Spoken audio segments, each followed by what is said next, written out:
Hello friends, welcome to my channel educational Mishra ji.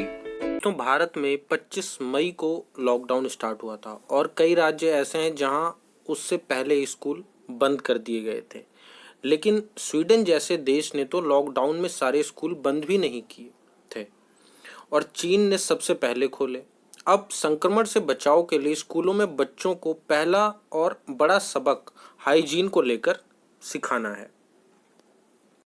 School भेजने को लेकर एक सर्वे शुरू किया है। इसमें पालकों यानी पेरेंट्स से 5 सवाल पूछे जा रहे हैं और जून जुलाई में बच्चों को स्कूल भेजने के संबंध में उनकी राय पूछी जा रही है। मंगलवार तक जितने अभिभावकों ने सर्वे में हिस्सा लिया उनमें से 98% लोगों की राय है कि जून जुलाई में स्कूल नहीं खुलने चाहिए, यानी कि पेरेंट्स नहीं चाहते कि जून या जुलाई में स्कूल खोले जाएं। इसकी जानकारी देते हुए इंदौर पालक संघ के अध्यक्ष अनुरोध जैन ने बताया कि मंगलवार तक शुरुआती 2.5 घंटे में ही 1000 से ज्यादा लोग इसमें हिस्सा ले चुके हैं। हमने तो 300-400 लोगों के हिसाब से सर्वे की शुरुआत की थी, लेकिन अभिभावकों ने बहुत अच्छा प्रतिसाद दिया। 1-2 दिन सर्वे और जारी रखा जाएगा, फिर राज्य सरकार, जिला प्रशासन और मीडिया के माध्यम से सर्वे के आंकड़ों की जानकारी दी जाएगी।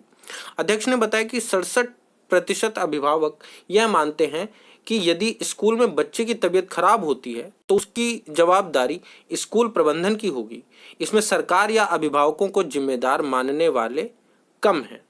यानी कि जो पेरेंट्स हैं वो ऐसा मान रहे हैं कि अगर स्कूल में बच्चा बीमार हो रहा है या उसे कुछ हो रहा है तो उसके लिए स्कूल जिम्मेदार है, पेरेंट्स या फिर सरकार जिम्मेदार नहीं है।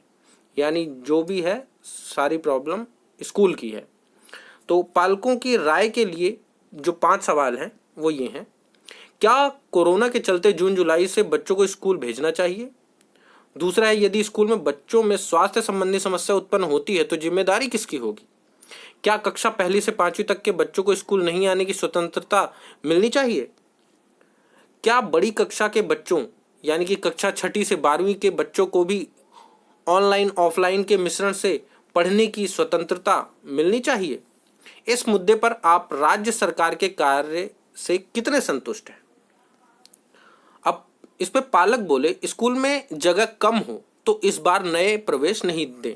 यानी कि अगर स्कूल छोटा है तो उसमें स्पेस कम है तो फिर वो न्यू एडमिशन ना लें। लॉकडाउन खुलने के बाद ज्यादातर पालक चाहते हैं कि स्कूल तो जुलाई अगस्त तक ही खुले, लेकिन जब भी शुरू हो उसमें कोरोना से बचाव के लिए पर्याप्त इंतजाम भी किए जाएं। नई दुनिया ने इसे लेकर कई पालकों से चर्चा कर पूछा कि नए सत्र में जब भी स्कूल खुले तो उनका स्वरूप कैसा होना चाहिए। इस पर पालकों ने सुझाव दिए। ये हैं प्रमुख सुझाव। मास्क अनिवार्य किया जाए, स्कूली बच्चों के लिए सैनिटाइजर डिस्पेंसर की व्यवस्था हर क्लास में की जाए। स्कूलों के पास यदि जगह सीमित है तो उसे ध्यान में रखकर विद्यार्थियों की संख्या भी सीमित होनी चाहिए। आवश्यक होने पर नए प्रवेश इस वर्ष स्कूल नहीं दें। यानी कि अगर आवश्यक होने पर ये नए एडमिशन ना दें। स्कूलों का समय भी कम करना चाहिए। यानी कि पहले जो पीरियड 40 मिनट के होते थे उन्हें 30 मिनट का कर देना चाहिए।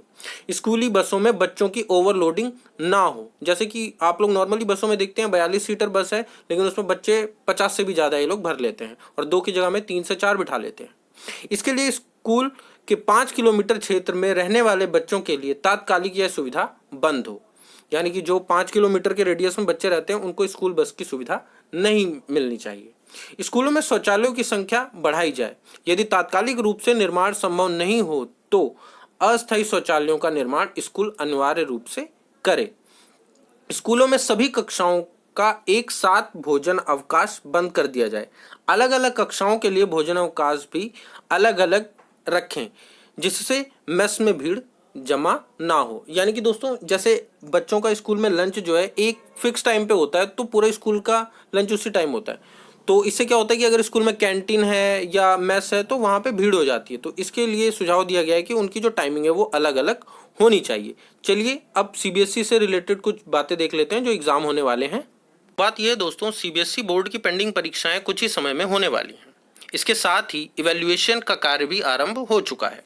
जहां 10वीं की बची परीक्षाएं रद्द कर दी गई हैं, केवल दिल्ली के नॉर्थ ईस्ट स्टूडेंट्स की परीक्षाएं होंगी। वहीं कक्षा 12वीं की परीक्षाओं को सभी के लिए आयोजित किया जाएगा। परीक्षा से संबंधित खबरें तो हमें आसानी से मिलती रहती हैं, पर ऐसे में कुछ प्रश्न होते हैं जो अक्सर स्टूडेंट्स के मन में आते हैं, पर इनका जवाब हर जगह नहीं मिलता। आज हम ऐसे ही कुछ प्रश्नों का उत्तर देंगे। चलिए देखते हैं दोस्तों। अगर कोई स्टूडेंट एक साल ड्रॉप कर देता है तो उसका बोर्ड का सिलेबस क्या होगा? सिलेबस सबके लिए हमेशा सेम ही रहता है और हमेशा सेम ही रहेगा। बोर्ड सभी स्टूडेंट्स के लिए एक ही तरह की परीक्षा का आयोजन करता है। यानी आप कोई भी साल ड्रॉप कर दें, ऐसा नहीं है कि सिलेबस में कुछ अलग से आपको मिलेगा अगर आपने ड्रॉप किया है तो।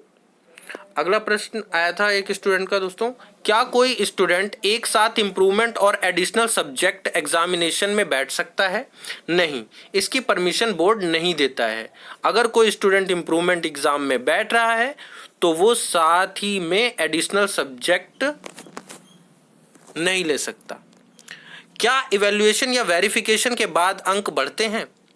तो दोस्तों, इवैल्यूएशन के बाद अंक बढ़ भी सकते हैं और घट भी सकते हैं। ये वेरिफिकेशन के रिजल्ट पर निर्भर करता है।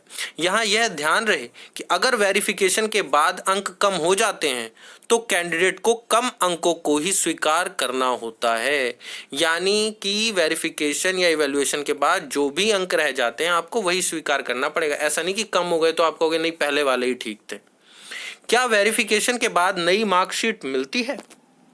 इसका उत्तर है दोस्तों हाँ, वेरिफिकेशन के बाद नई मार्कशीट मिलती है, क्योंकि उसमें आपके अंकों में कोई ना कोई परिवर्तन अवश्य हुआ होता है। या तो बढ़े होते हैं या घटे हुए होते हैं। अगर परिवर्तन नहीं भी होता है तो भी आपको नई मार्कशीट मिलती है।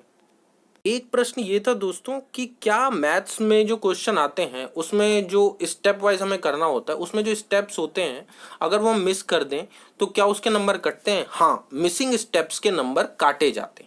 स्टेप वाइज मार्किंग इस बात पर भी निर्भर करती है कि प्रश्न कितने अंकों का है। हर स्टेप के अंक होते हैं। अगर आप कोई प्रश्न गलत भी करते हैं तो आपने जितने स्टेप्स तक प्रश्न सही किया है उसके अंक आपको दिए जाते हैं। इस बारे में विस्तार से जानने के लिए सीबीएसई बोर्ड की आधिकारिक वेबसाइट से मार्किंग स्कीम आप डाउनलोड कर सकते हैं। अगला प्रश्न आया था दोस्तों, क्या वर्ड लिमिट बढ़ने पर अंक कटते हैं? जैसे दोस्तों आपने देखा होगा कई बार लिखा होता है कि 30 से 50 शब्दों में उत्तर दीजिए या 100 से 150 या 500 में उत्तर दीजिए। तो अगर आप उससे ज़्यादा लिख देते हैं तो ऐसा नहीं है कि आपके मार्क्स कट जाएंगे। ठीक है, ऐसा कोई नियम नहीं है, लेकिन बहुत लंबा उत्तर लिखने पर कई बार एग्जामिनर मुख्य बातों को पढ़ नहीं पाता। इसलिए सलाह यही दी जाती है कि आंसर जो है ना आप टू द पॉइंट लिखिए। आप टीचर को बोर मत करिए बहुत ज़्यादा लेंथी लिख के, जितना कहा गया उतना ही लिखिए। सब्सक्राइब कीजिए एजुकेशनल मिश्रा जी को और बेल आइकन को प्रेस कीजिए लेटेस्ट वीडियो की नोटिफिकेशन तुरंत पाने के लिए। लाइक और शेयर कीजिए इस वीडियो को और अपने प्रश्न या सुझाव आप कमेंट करिए। हमसे जुड़ने के लिए आप हमें फेसबुक पे, इंस्टाग्राम पे, ट्विटर पे फॉलो कर सकते हैं। लिंक हमने डिस्क्रिप्शन में दे दिया है।